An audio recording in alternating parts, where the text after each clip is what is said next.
বাংলাদেশের রাজনীতিতে একসময় একটি কথা খুব প্রচলিত ছিল। বিএনপি মানেই চীনপন্থী সরকার। প্রেসিডেন্ট জিয়াউর রহমান থেকে শুরু করে বেগম খালেদা জিয়া প্রত্যেকেই দেশের অবকাঠামো উন্নয়ন সবার আগে পাশে পেয়েছিলেন চীনকে। আর সেটা তারা করেছিলেন ভারতের রক্তচক্ষুকে সম্পূর্ণ উপেক্ষা করে। কিন্তু বর্তমান চিত্রটা কি? বর্তমান তারেক রহমানের নেতৃত্বাধীন বিএনপির কূটনৈতিক অবস্থান ঠিক তার বিপরীত।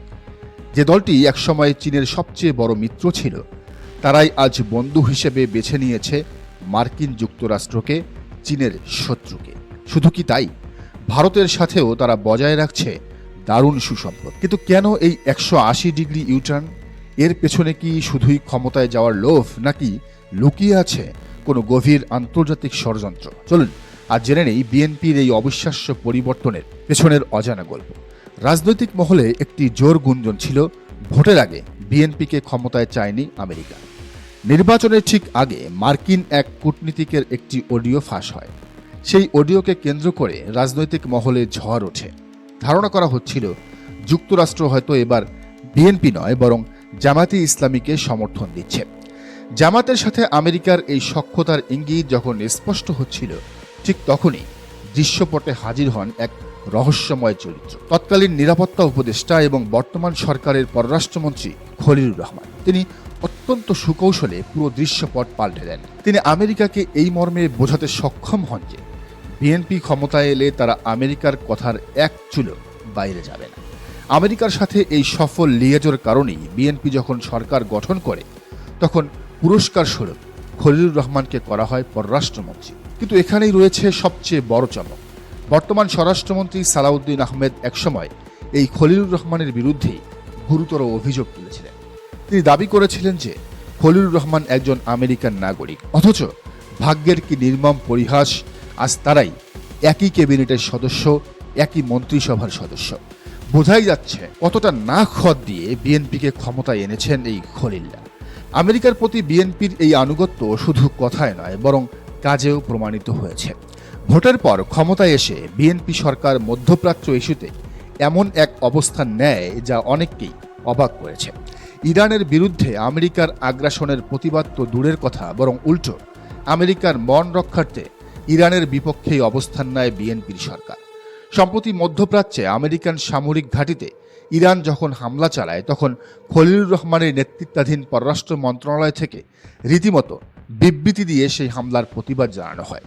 একটি স্বাধীন দেশের পররাষ্ট্রনীতি কিভাবে এতটা আমেরিকামুখী হতে পারে, এটি তারই এক জ্বলন্ত উদাহরণ। দর্শক, চমকের এখানেই শেষ নয়। আমেরিকার সাথে একটি বিতর্কিত বাণিজ্য চুক্তিও সম্পন্ন করে ফেলেছেন খলিলুর রহমান।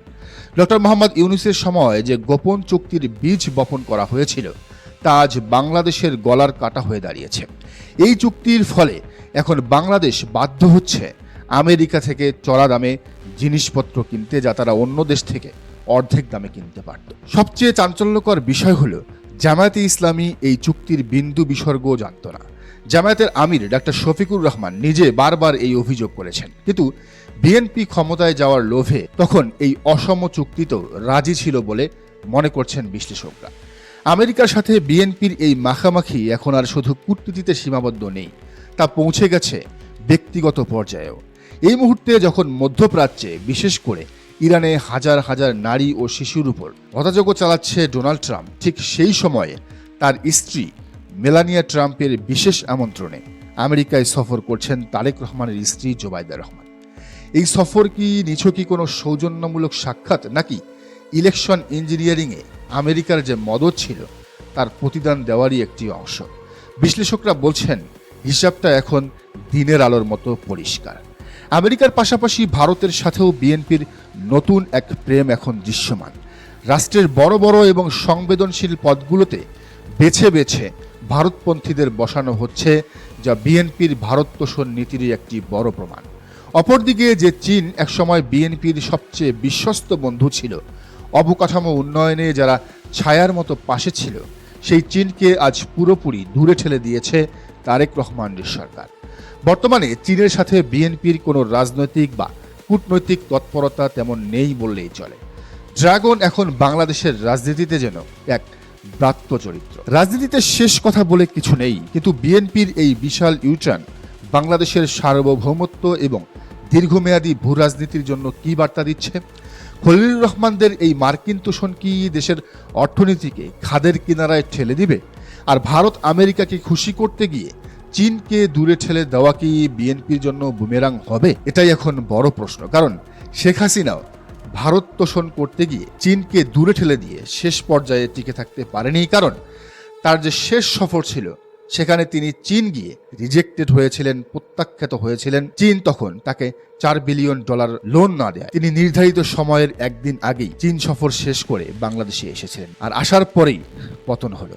এদিকে আমেরিকা যে শুধু বিএনপির পক্ষে অবস্থান নিচ্ছে তা কিন্তু নয়, বরং পুরনো মিত্র জামায়াতে ইসলামীকে কোণঠাসা করতেও তারা মরিয়া হয়ে উঠেছে। যে আমেরিকা 1971 সালে মুক্তিযুদ্ধের সময় সরাসরি বাংলাদেশের বিপক্ষে দাঁড়িয়েছিল, পাকিস্তানের পক্ষে দাঁড়িয়েছিল, আর সেই তারাই মার্কিন কংগ্রেসে একটি বিস্ময়কর প্রস্তাব উত্থাপন করেছে।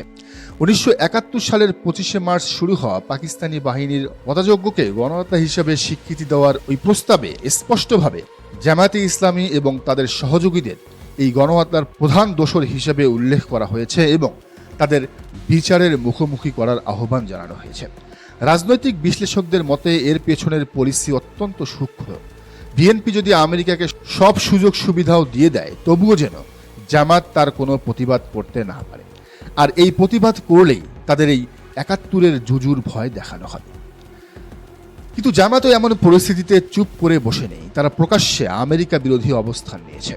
তার সবচেয়ে বড় প্রমাণ হলো বর্তমান পররাষ্ট্রমন্ত্রী খলিলুর রহমানের পদত্যাগের দাবিতে তাদের জোরালো আন্দোলন। শুধু তাই নয়, আমেরিকার চিরশত্রু চীনের সাথে এখন চরম বন্ধুত্ব করছে জামায়াতে ইসলাম। চীনও তাদের এই বন্ধুত্বকে সাদরে গ্রহণ করছে। এর একটি বড় প্রমাণ দেখা যায় এবারের রমজানে। বিএনপি সরকারে থাকা সত্ত্বেও তাদেরকে এড়িয়ে জামায়াতের সাথে মিলে কোটি কোটি টাকার ত্রাণ এবং সাহায্য বিতরণ করেছে চীন। এমনকি ঢাকা বিশ্ববিদ্যালয়ের ডাকসু এবং শিবির নেতাদের সাথেও গভীর সখ্যতা তৈরি করছে বেইজিং। যুক্তরাষ্ট্রের উপর থেকে পুরোপুরি আস্থা হারিয়ে জামায়াতে ইসলামী এখন তাদের প্রধান প্রতিদ্বন্দ্বী চীনের দিকেই ঝুঁকছে। বিশেষ করে বহুল আলোচিত তিস্তা মহাপরিকল্পনা বাস্তবায়নে তারা ভারতের বদলে প্রকাশ্যে চীনকে সমর্থন দিচ্ছে। জবাবে চীনও পিছিয়ে নেই। তারা জামায়াতের বিভিন্ন সামাজিক উদ্যোগ যেমন হাসপাতাল এবং হল নির্মাণে সরাসরি অংশ নিচ্ছে এবং অর্থায়ন করছে। দর্শক, দৃশ্যপট একেবারেই পরিষ্কার। জামাত এখন নিজেদেরকে কেবল একটি ধর্মভিত্তিক দলের খোলস থেকে বের করে এনে একটি চৌকস কূটনৈতিক শক্তিতে পরিণত করতে চাইছে। কিন্তু প্রশ্ন থেকে যায়, মার্কিন কংগ্রেসে ওঠা এই প্রস্তাব জামায়াতের আন্তর্জাতিক ভাবমূর্তিতে কোনো স্থায়ী ক্ষত তৈরি করবে কিনা, নাকি চীনের সাথে তাদের এই নতুন এবং শক্তিশালী সখ্যতা আমেরিকার সেই চাপকে পুরোপুরি ঢেকে দেবে। বাংলাদেশের এই জটিল ভূরাজনৈতিক সমীকরণের চূড়ান্ত পরিণতি কি হবে সেটি এখন কেবল দেখার অপেক্ষা। দর্শক, আপনাদের কি মনে হয় জানান মন্তব্যের ঘরে। আর এই চ্যানেলে নতুন হলে অবশ্যই সাবস্ক্রাইব করে বেল আইকনটি বাজিয়ে রাখুন।